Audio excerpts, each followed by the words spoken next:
నేను అందుకే ప్రారంభంలో చెప్పిన మంత్రులకు సోయి లేదు, అవగాహన లేదు. ప్రభుత్వం కూడా ఎందుకు మరి దాచిపెట్టిందో అర్థం కాలే. వారం రోజుల క్రితం జరిగింది అంటున్నారు.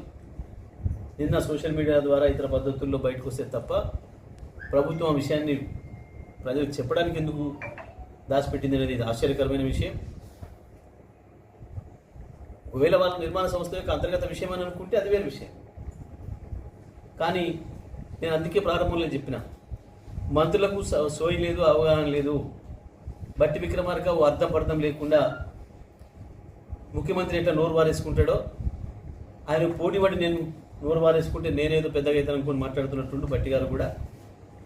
బట్టి విక్రమార్క కూడా ఒకసారి పునరాలోచన చేసుకోవాలి. ఆయన మాట్లాడే మాటలు, ఆయన విధానం, ఆయన ఇంతకాలం ఆయనకున్న ఉన్న పేరు ప్రతిష్టలు కూడా పోయి దెబ్బతింటాడు తప్ప ఈ రకంగా రేవంత్ రెడ్డిని చూసి నేను పోటీపడి మాట్లాడితే ఏదో వస్తుందని అనుకుంటే అయితే తెలివి తక్కువతనం అవుతుంది.